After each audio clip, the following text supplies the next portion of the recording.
Hello and welcome! Today, we're diving into a fascinating corporate mystery that took over 30 years to solve. It's a story all about a single piece of paper, a potential fortune in company shares, and one critical rule that every single investor absolutely has to know. So let me ask you this. Imagine you've got a signed, notarized document in your hand. It says you own a huge chunk of a company. Seems pretty simple, right? The company should just hand over the stock certificates. But what if they just say no? Well, that's the exact position our main character, Vicente Ponce, found himself in. And we're not talking about some pocket change here. The number at the very center of this whole fight was 239,500 shares in a company that would eventually become the Alsons Cement Corporation. I mean, this was a major stake, the kind of equity that could change your life. And this is the document. This is what Mr. Ponce was holding on to. It's an endorsement from way back on February 8th, 1968. Basically, it's a signed note from one of the company's founders, Fausto Galed, transferring the shares. It seems crystal clear, doesn't it? A simple, straightforward transfer. This piece of paper was the bedrock of his entire claim. For decades, Ponce held on to this promise on paper. He truly believed this document made him a shareholder. But when he finally went to the corporation to stake his claim, he hit a total brick wall. The answer was a hard, definitive no. And just like that, the battle lines were drawn. On one side, you have Ponce with his signed endorsement for nearly 250,000 shares, and on the other, you have Alsons Cement, flat out refusing to acknowledge he's an owner. That refusal kicked off a legal fight that would weave its way through the entire court system for decades. Now, Mr. Ponce wasn't someone who just gives up. He took his fight to the courts. But what happened next wasn't some straight shot to justice. Oh no, it was a dizzying, confusing journey up and down the legal ladder. The legal journey was just pure chaos.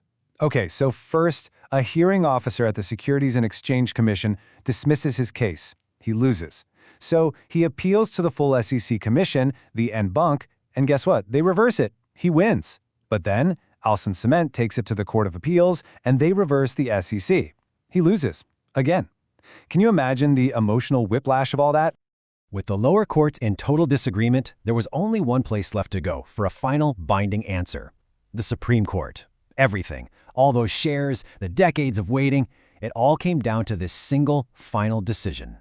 So after all that time, after all the appeals, the wins, the losses, the uncertainty, the Supreme Court handed down its final verdict. Petition denied. After a 30-year journey, Vicente Ponce had officially and finally lost his claim. And that brings us to the biggest question of all. Why?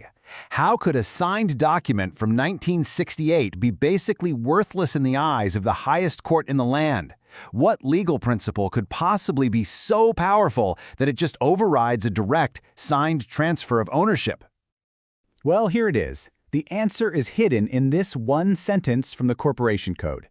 It says no transfer is valid, except as between the parties, until, and this is the crucial part, until the transfer is recorded in the books of the corporation.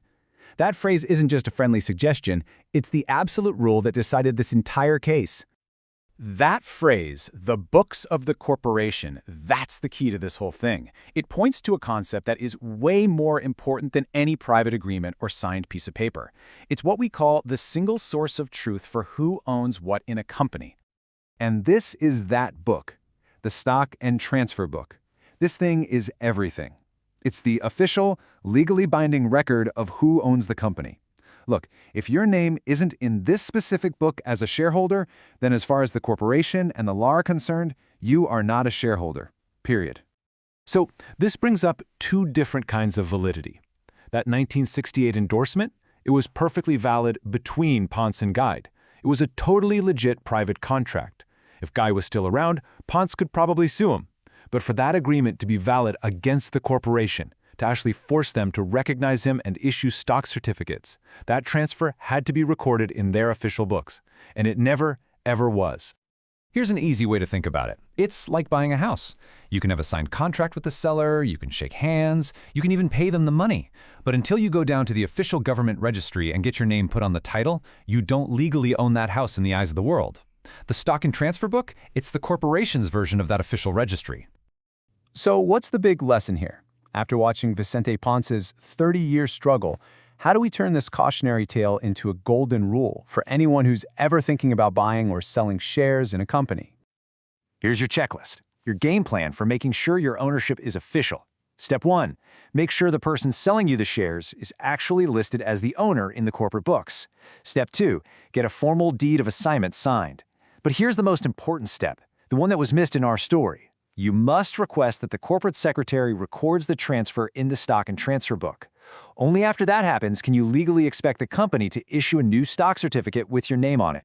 The lesson from this whole 30-year saga is so simple, but it's incredibly powerful. A private agreement is just not enough. So before you finalize your next big deal, just remember Vicente Ponce's story and ask yourself the most important question of all.